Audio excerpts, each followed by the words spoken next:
Jesús, hijo de José, era una buena persona, ¿no? Honesto y bello, según lo dice la Biblia cristiana, ¿o no? Para saber más sobre esta singularidad me adentré al Museo del Louvre a París y fotografié los rostros, sobre todo las caras de los cuadros y pinturas expuestas en París, en el Louvre, para después tranquilamente en mi ordenador saber más bajo una intuición la cual me había llevado a tal extremo. ¿Qué intuición sino un instinto de la percepción al descubrir un cuadro de Jesús, el cual es uno de los más caros del mundo y de los más antiguos pintados en el siglo VI? Observé en este rostro varios detalles de las cejas, los párpados, lo cual me dejaba en ese momento perplejo, y me vino la idea de viajar un día a París a visitar el Louvre. Observar estos detalles en cuadros de Caravaggio, por ejemplo, fotografiarlos y llegar a una mejor conclusión, pero ¿una conclusión de qué? Puesto al cabo de unos días intenté recordar esta expresión en el visaje de Jesús y la había olvidado. La palabra visaje en español con la letra J es diferente significación en otras lenguas europeas.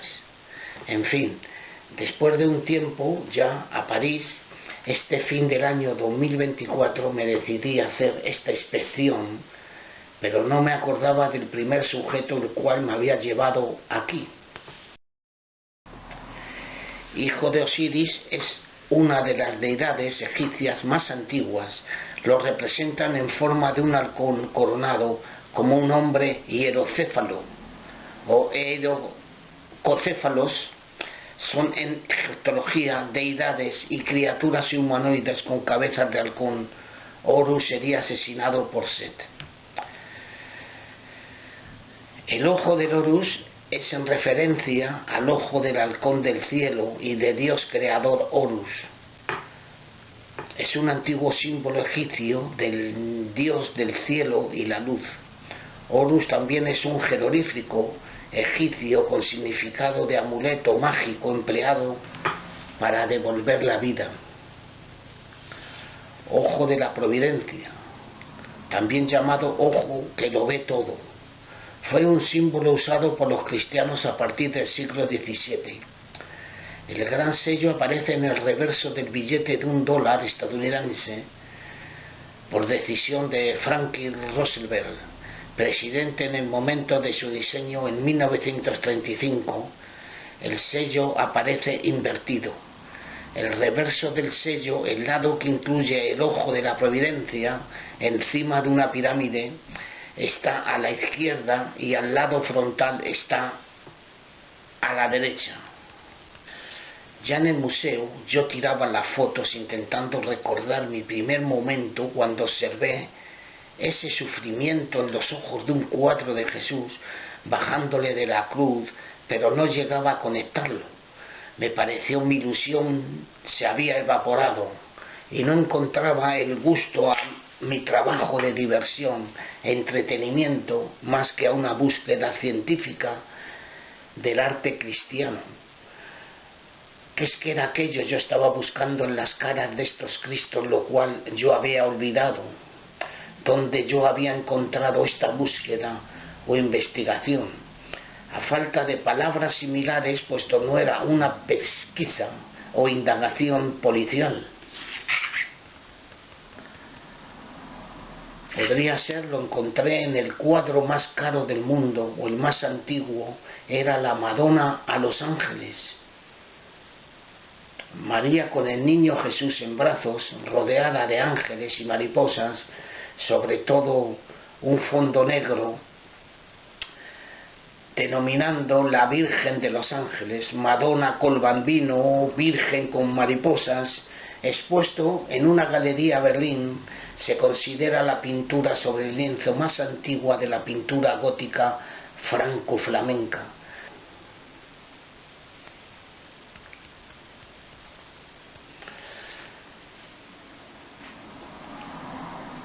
Su datación se fija generalmente en torno a 1415, pero su atribución precisa oscila según los historiadores del arte. Me había perdido en el camino cómo saltar de un tren en marcha, puesto desde un principio yo suspiraba por este encuentro y de pronto todo había desaparecido de mi memoria. ¿Y para qué me serviría? Puesto después de olvidarlo no sabía nada más que hacer. El rímel de las cejas, la pintura en las pestañas podría descolorizar el cuadro. No era mi destino este tipo de cuadros. Yo quería fotografiar, si no las caras, sobre todo los párpados, cansados de Jesús, sufriendo en el mercado de los pobres después de ser crucificado a Jerusalén. Jesús había sufrido en Belén, en tierra palestina.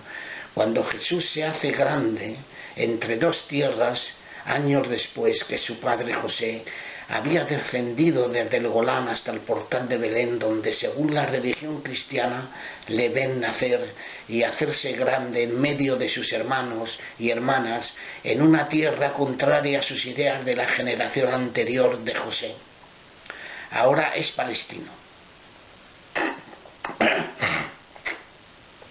Es el sufrimiento impregnado en su rostro. Yo quería observar sus ojos, sobre todo sea Jesús bajando, subiendo de la cruz, en reunión con los apóstoles. La cara para el pintor sería el espejo del alma y el color de sus ojos. También hace falta contar la idea de realización de cada cuadro por cada artista pintor, sería diferente.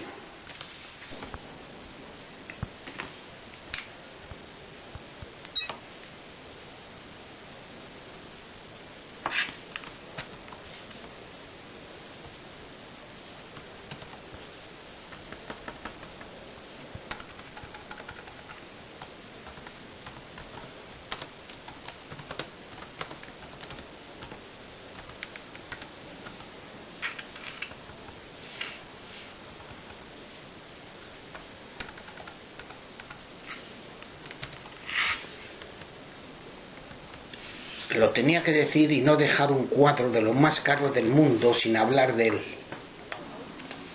Cuando todo el mundo, decenas de personas, observaban embobados el cuadro de la Mona Lisa, no la monachita de Tarzán, yo hice un tour por detrás de la obra de este retrato como si fuera la trastienda de un altar de la iglesia. Yo no le hice ningún caso al cuadro de Salvador Mundi. Cuando pasé por su lado a la derecha, justo de la Mona Lisa, Salvador Mundi en latín es el título de esta pintura atribuida a Leonardo da Vinci. La pintura al óleo muestra a Cristo como Salvador del mundo y está fechada alrededor del año 1500. Y la Mona Lisa por su pelo, lo cual Leonardo da Vinci no distingue ni del color del pelo de la Mona Lisa. El cuadro parece haber sido restaurado varias veces durante los últimos 5 siglos, retocado, habiéndose olvidado el color original de su cabello en la época, el color negro azabache. A través de los siglos han olvidado el tono y el matiz por querer hacer el pelo más castaño o más rubio. Se olvidaron del color negro sin darse cuenta, dejando esta pintura haber sido restaurada muchas veces en los confines de la Alemania oriental.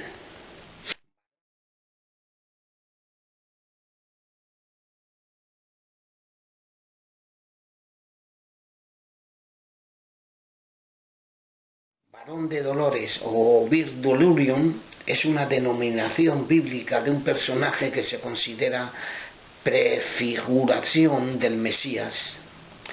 Son muy habituales en el arte cristiano las representaciones de Cristo como varón de dolores, especialmente en el arte alemán. Según la Wikipedia alemana, un varón de dolores, imagen de misericordia o Cristo sufriendo, es una imagen devocional que representa a Jesucristo sufriente con todas las llagas de la crucifixión o la herida en el costado, pero vivo y no en la cruz. el varón de Dolores, en forma de media figura de Cristo de pie en un sarcófago, varón de Dolores gregoriano, surgió en el siglo XII en la cultura de la Iglesia oriental bizantina como el Rey de la Gloria. Un icono de este tipo de imagen en la iglesia romana de Santa Cruz de Jerusalén, muy cerca de la archibasílica de San Juan de Letrán, fue considerado en la Edad Media una imagen encargada por el Papa Gregorio debido a su visión de Cristo. Misa de Gregorio. El término se utiliza especialmente en el arte gótico septentrional, en torno a los siglos XIV y XV, cuando nuevos temas como la piedad, Cristo pensativo, varón de Dolores, Arma Christi, velo de la Verónica, la cabeza cortada de San Juan Bautista y la Virgen de los Dolores se hicieron extremadamente populares.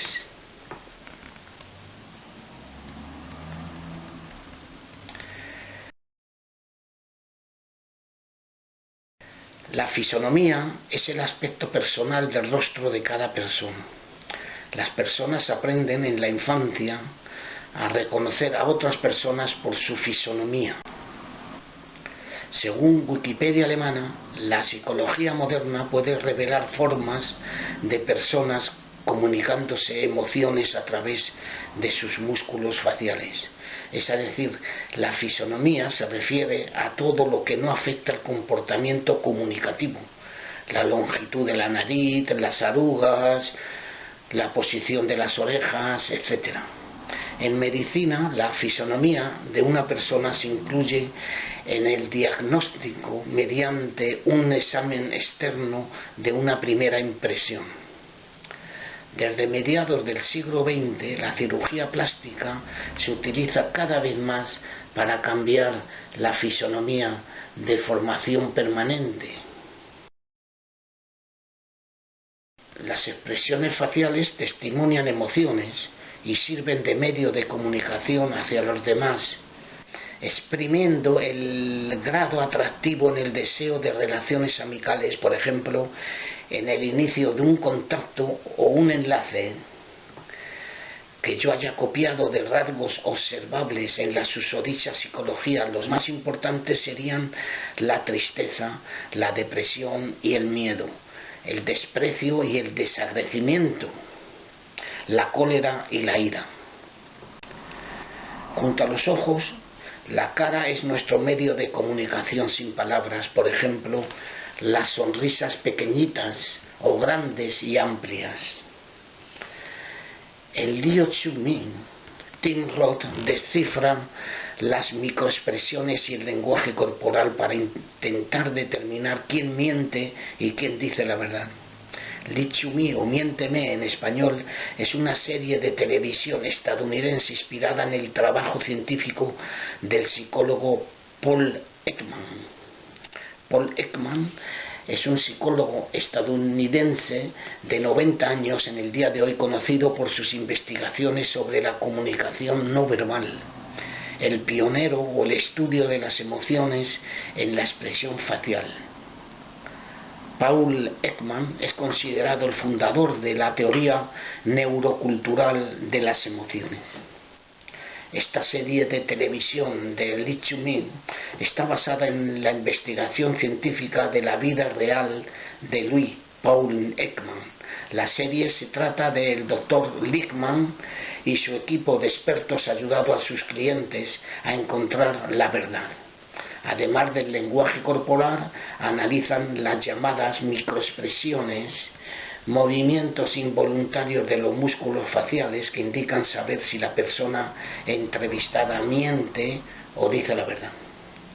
Ekman desarrolló una lista de emociones a partir de investigaciones transculturales en individuos de una tribu de Papúa Nueva Guinea. Observó que los miembros de una cultura aislada de la Edad de Piedra son capaces de identificar expresiones emocionales al observar las fotografías tomadas a personas de culturas con las que ellos jamás han estado familiarizados. Según siempre Wikipedia alemana, Ekman también encontró evidencia en 7 emociones básicas como la alegría, ira, disgusto, miedo, desprecio, tristeza y sorpresa. Estas emociones básicas son reconocidas y expresadas de la misma manera por todas las personas de todas las culturas o emociones universales. Las expresiones faciales descritas por Ekman como elementales no se aprenden culturalmente, sino que están determinadas genéticamente. En cambio, algunos antropólogos sugieren que las emociones no son universales, sino construcciones culturales. El Jesús, hijo de José doliente, y no aquel dibujado contrariamente, el niño el cual lo sabe todo, el intocable, y así sufre Jesús bajo una inmensa defensa de guerreros equivalente a la pirámide de Saqqara. No, dije yo, puesto podría ser real la de un sufrimiento verdadero hacia toda la humanidad. Cada uno es responsable de sus actos. Hacer las cosas con amor y cada uno debe asumir sus riesgos.